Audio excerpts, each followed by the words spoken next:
আসসালামু আলাইকুম। আমি জিহাদ যেতে হবে বহুদূর জয় থেকে আপনাদের দোয়া। কালকে কিন্তু আছে দুইটা হারা টিমের খেলা, অর্থাৎ দুইজনে কিন্তু টুর্নামেন্ট থেকে অলরেডি বিদায় নিয়েছে। একটা পাকিস্তান আর একটা হচ্ছে বাংলাদেশ।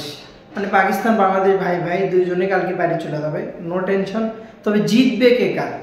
সবচেয়ে বড় প্রশ্ন এখন যেটা, সেটা হচ্ছে যে মাহমুদুল্লাহ এবং মুশফিকুর রহিম কি কালকের ম্যাচ খেলেই কি বিবৃতি দিয়ে দেবে তারা অবসরে যাবে? এরকম কিন্তু নিউজ অলরেডি কিন্তু বের হয়েছে এবং হওয়ার সম্ভাবনাটাও অনেকটা এরকমটাই। কারণ নিজের দেশের মাটিতে কিন্তু বেশিরভাগ সিনিয়র ক্রিকেটাররা কিন্তু যারা কিন্তু অবসর নেয় না, বিশেষ করে মাহমুদুল্লাহ রিয়াদের কথা বেশিরভাগ বলা যাচ্ছে। কারণ টেস্ট যখন অবসর নিয়েছিল সেটাও কিন্তু বিদেশের মাটিতে ছিল, টি-20টাও সেম, হয়তো বা ওয়ানডে ক্রিকেটটাও সেরকমভাবে হয়তো অবসর নেবে। কালকে যে ম্যাচটা হবে পাকিস্তান এবং বাংলাদেশের ভেতর, হয়তো বা বাংলাদেশ জিতবে কিনা বলা যাচ্ছে না। তবে শেষ ম্যাচ যেহেতু, আজকে কিন্তু সালাউদ্দিন সাহেব অনেক কথাই বলেছে মুশফিক মাহমুদুল্লাহকে নিয়ে, যে গুঞ্জন আপনারা সয়েছেন, আপনারা এটা হতে পারেন।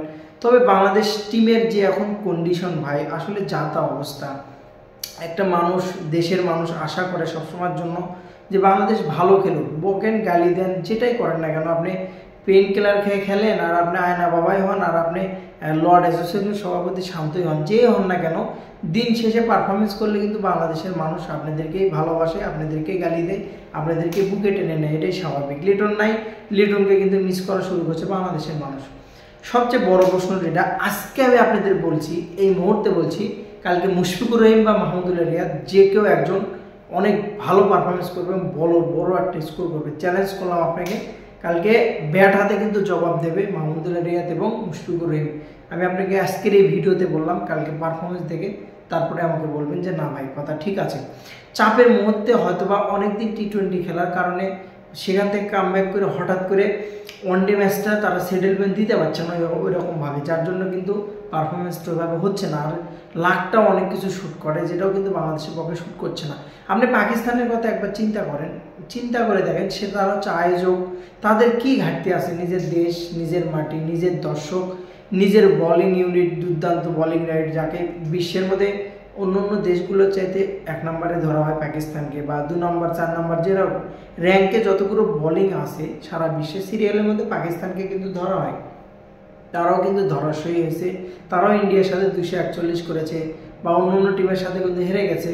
তো বিষয় হচ্ছে যে এখানে ভাই লাকটাও একটা বিষয় ফেভার করে, অনেক কিছু কিন্তু একটা ফেভার করে। যদি আপনি ফেভারটা ঠিকভাবে না করে, লাকটা শুট না করে, এটা একটা বিষয়। হ্যাঁ, এক্সপিরিয়েন্সের একটা মূল্যায়ন যেটার কথা বলছেন, যে আজকে জুরুট ইংল্যান্ড আজকে 100 মারে দিয়েছে অলরেডি, ইব্রাহিম জাদরান 100 মারে দিয়েছে। বাংলাদেশে এরকম ক্রিকেটার আসে না, এর মেন কারণ বাংলাদেশে ঘরোয়া লিগে ওরকমভাবে পারফরমেন্স হয় না। যদিও হয়, ডেল ভিয়েত খেলা হয়, ভালো কোনো বলার নাই সেখানে, ভালো কোনো একটা পিচ তৈরি হয় না যেখানে বাউন্সি পিচ খেলতে পারবে, ফ্ল্যাট কোনো পিচ তৈরি হয় না যেখানে ফ্ল্যাট পিচকে বলা যায় যে ওরকমভাবে পিচও কিন্তু বাংলাদেশে তৈরি হয়নি। তাহলে আপনি ভালো পারফরমেন্স কীভাবে ক্রিকেটারদের থেকে আশা করবেন? মুশফিক মাহমুদুল্লাহর কথা বলতেছেন, রিপ্লেসমেন্ট কেউ নেই ভাই এখন পর্যন্ত। এখনও যদি বুড়াদের সাথে সোরাদের দৌড়াইতে দেন, বুড়ারাই আগে ফার্স্ট হয়, মুশফিকুর রহিম এখনও ফার্স্ট হয়, তাহলে আপনি বিসিবি কার উপর নির্ভর করবে? রিপ্লেসমেন্ট হিসেবে আপনি যদি কাউকে খেলান, এখন পর্যন্ত শান্ত 2 বছর হয়ে যাচ্ছে, নিজের জায়গা পাকা করতে পারেনি। আপনি এখন মেহেদি মিরাজ অলরাউন্ডার ক্যাটাগরিতে খেলাচ্ছেন, নিজের জায়গা এখনও পাকাপোক্ত করতে পারেনি। নাসুম আহমেদ নাই, বলার স্পিনার নাই, ঠিকঠাকভাবে নিজেদের মেরে ধরতে পারছে না। তহিদ হৃদয় 1 ম্যাচে 100 মারে, 3 ম্যাচে হাঁস মারে, ডাব্বা মারে। তাহলে বিরাট কোহলির মতো ক্রিকেটার কোথা থেকে আসবে? বাবর আজমের মতো ক্রিকেটার বাংলাদেশে কোথা থেকে আসবে? সো এটা আমাদের মেন্টালিটি সমস্যা, ঘরোয়া লিগের সমস্যা, বিসিবির সমস্যা, এটাই আমাদের মানে নিতেই হবে, এটাই আমাদের ক্রিকেট, এভাবে আমাদের আগাইতে হবে। তবে সবচেয়ে দুঃখের বিষয়, কালকে যদি মুশফিক মাহমুদুল্লাহ অবসর নেই, খুব কষ্টজনক একটা বিষয় হবে এটা। আমি চাই না এরকমটা, আমি চাই না তারা এরকম কাজটা করুক, বা এরকম কিছু করুক যে বিদেশের মাটির থেকে হুট করে তারা অবসর নেই। তারা আরও দেশের হয়ে খেলুক, তারা দেশকে আরও অনেক কিছু দেওয়ার আছে তাদের জন্য। বিশ্বাস করেন ভাই, একটা পলক লাগবে, একটা ম্যাচ লাগবে এদেরকে কামব্যাক করাইতে এবং কামব্যাক করতে। দেখা যাক কালকে কে যেতে, পাকিস্তান না বাংলাদেশ। মুশফিকুর রহিমের বিদায় বেলায় দেখা হবে কিনা। তবে আমার বিশ্বাস কাল মাহমুদুল্লাহ বা মুশফিক যে কেউ ঘুরে দাঁড়াবে। বেস্ট অফ লাক, ভালো থাকুন, সালাম আলাইকুম।